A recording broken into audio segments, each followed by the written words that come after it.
Hello there, thanks for visiting the See the Teacher section of Lesson 3 of the Western Expansion Unit. First thing I'm going to review is the addition of land for Western Expansion. And we're starting off with the territory of Florida. Florida was acquired by the U.S. from Spain. There was no conflict over this. The United States signed a treaty with Spain, and the treaty was signed in 1819 to acquire the land. The name of the treaty that was signed was the Adams-Onis Treaty. Moving on to Texas. Texas was an independent republic before it became part of the United States. The Republic of Texas was annexed after the people of Texas requested protection from Mexico. So there was a lot going on with this particular territory. People from the United States had already moved to Texas and established settlements there. As you can see on the map here, there's a kind of a windy border, curvy border here. That's actually the Rio Grande River. It still separates the United States from Mexico today. The settlers, American settlers who moved to Texas, they were slave owners, and slavery had been outlawed in Mexico. The Mexican general Santa Anna sent troops to the Texas settlements because he wanted the Texans to pay taxes, especially since they had enslaved people to perform labor for them. And this ended up having a number of conflicts throughout Texas. So Texas requested to be annexed or added to the United States in order to have protection from Mexico. And of course, the United States was willing to do this.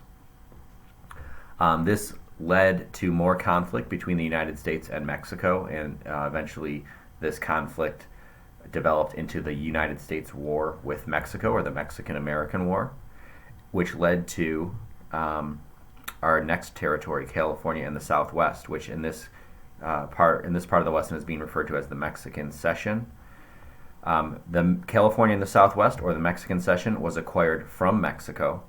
The United States was able to defeat Mexico in the Mexican-American War, and signed a peace treaty called the Treaty of Guadalupe Hidalgo with Mexico, and also to kind of make peace with Mexico, with their government, and also to help them along with fixing some of the damages that occurred in Mexico due to the war. The United States also paid Mexico a large sum of money at the end of the war. An interesting fact about this one is that the term cession means to give something up. In this case, Mexico gave up their land holdings, California and the Southwest. The last territory that we're going to study during this unit is the Oregon Country. This was an area of land that you can't really tell on this map, but the Oregon Country actually extended north of the U.S.-Canadian border, this parallel line here, all the way up into Canada, almost all the way up to Alaska. And this land was being disputed. No one knew who had the ownership rights of it. They were discussing who owned it, whether it was owned by Russia, whether it was owned by the British, or whether it should be owned by the United States. Of course, this area of land was explored by Lewis and Clark on their expedition. So the United States and Great Britain didn't want to have any conflict over this land. They decided to just divide the land at this parallel. So that's why there's this straight line that separates Canada and the United States. This line goes right through the Oregon Country. The northern half, Great Britain kept control of, and it eventually became part of Canada. And the southern half of the Oregon Country became part of the United States. This decision happened in 1846.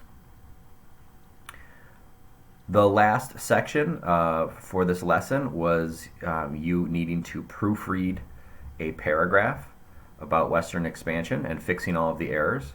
So first thing you should have noticed was the title was off. A more appropriate title for this paragraph would be American Expansion from 1800 to 1850. A lot of capitalization and spelling errors and punctuation errors, all of those were highlighted in green for you. So this should be in capital I.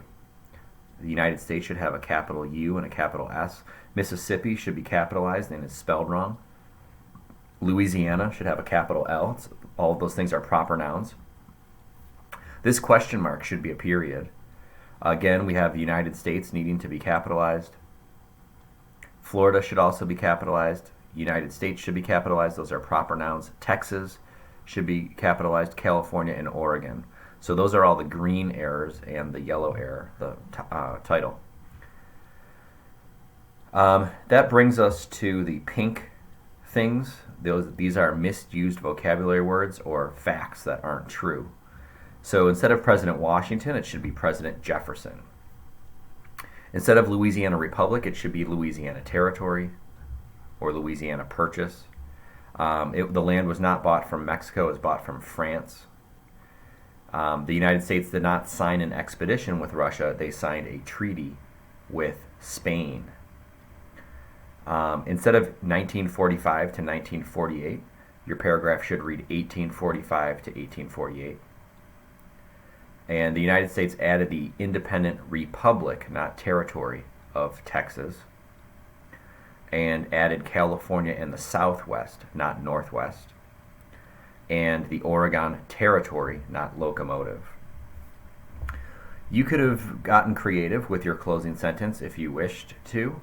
I didn't get that creative with mine, but I did reword part of it.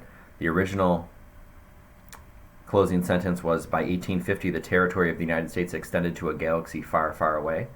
That's not entirely untrue, because if you were alive in 1850, and especially if you lived in Fairfax, Virginia in 1850, you would really think that the Pacific Ocean was a galaxy far, far away, because much of that land was unexplored and unknown to most Americans, and would be for many, many years. But instead of using the term galaxy, I restated mine to say by 1850 the territory of the United States extended all the way to the Pacific Ocean. I ended that with a exclamation point, because that's a very large amount of territory for a country to gain in a 47 or 50 year period of time. So hopefully the corrections that you made in your paragraph were very similar.